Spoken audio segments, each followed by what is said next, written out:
It's a decision that we make. That posture is that no matter what, I'm going to stand. No matter what happens, I'm going to have. The posture is so important. To have joy. And really, it's just basically a decision that we make every day. It's not a feeling.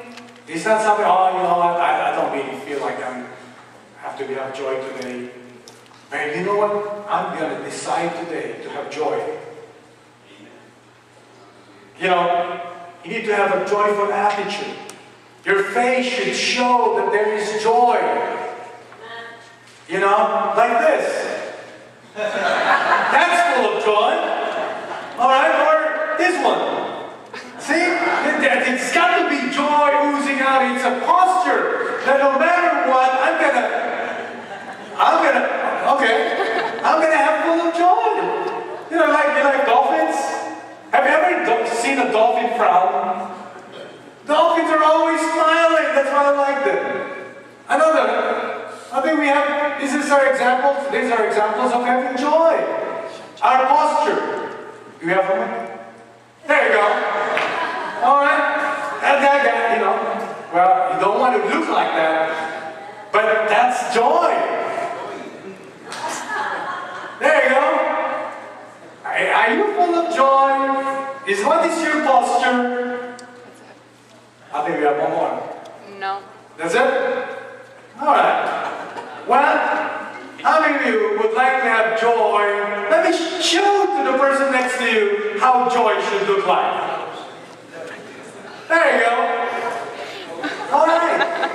And so, guys, life is too short to be too serious. Life is too short. I mean, there's so much turmoil and too much chaos already in the world. The last thing they need is another set of people who doesn't have any joy. You've got to have joy. When people describe you, will they describe you as, oh, that person? Oh, she's full of joy. I hope that we're full of joy. And that's something that we don't fabricate on our own. Posture. Psalm 118, verse 24 says, this is the day the Lord has made. Let us rejoice and be glad in it. It's a decision. Yes, this is what God did. This day is what God made. So we have to make a decision to rejoice and to be glad in it. You know, last Friday, I brought my car. I had my small group and just doing so many things. We brought my sons picked me up from here to bring my car to the shop. And then on our way to the shop, before we went to our small group, traffic was just terrible at Mount. And I was going towards Sterling Heights, the tip of Sterling Heights. And I was running late and I still have to go to Bloomfield for my small group at the Hidalgos, and I got a call from my wife on our way. We're running late and just too many things happening, and my wife called and said, "Mom, I'm so sorry." "Why? What happened?" "Oh, I had an accident. I just rear-ended the car." "Really?" And I was like ready to snap. Like, what a perfect timing.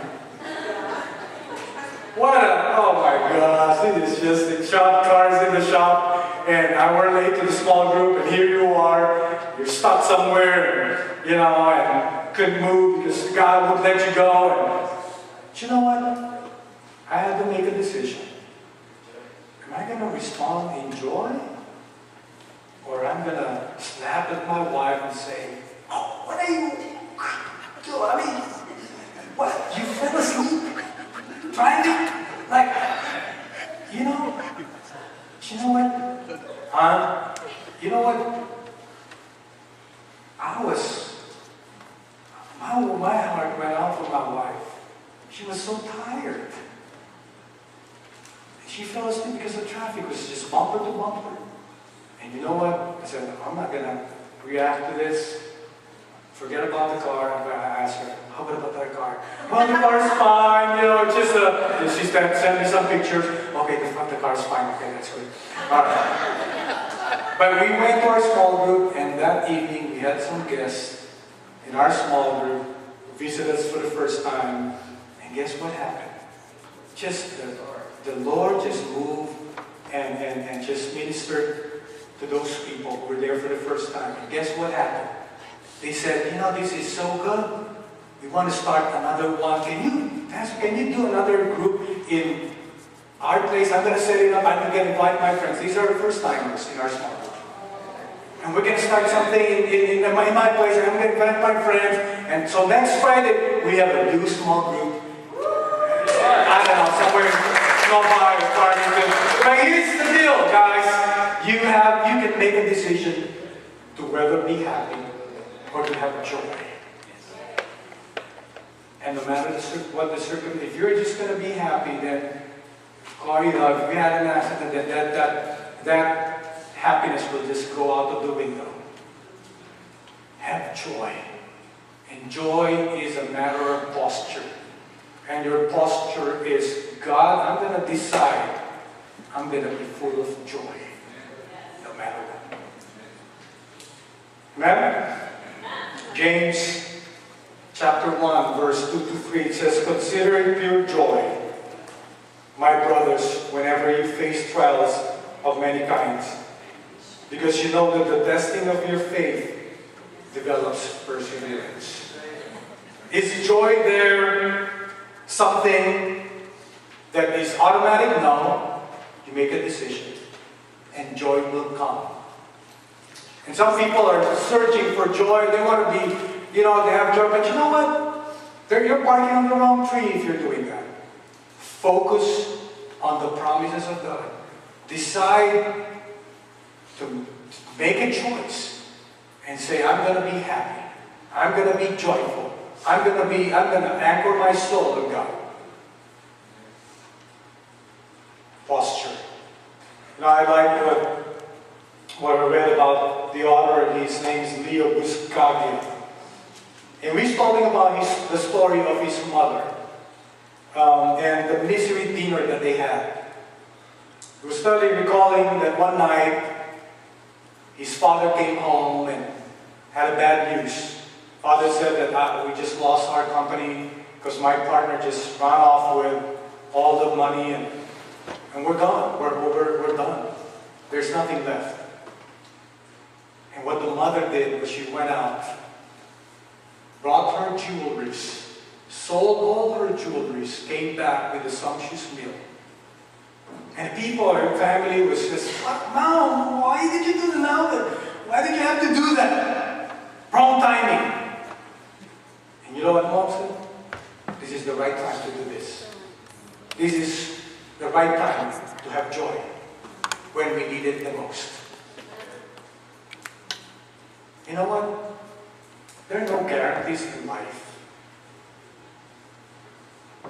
And if we're going to base, if what we're going to decide on will depend on the circumstances of life, then we're building on shallow ground.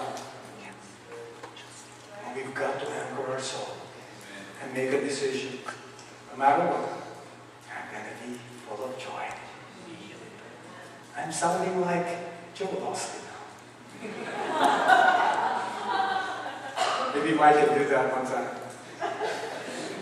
Impersonation. There's an old saying that you can't prevent birds from flying over your head, but you can prevent them from building a nest on your head. It's a decision. Problems, all the things will come. You can't prevent them. But you know what? How you are going to respond, you can determine that. You determine it today. And you know what? In all of this is the fruit of the Spirit. We talk about the fruit being something that will tell us who we are to the world, or will tell the world who we are.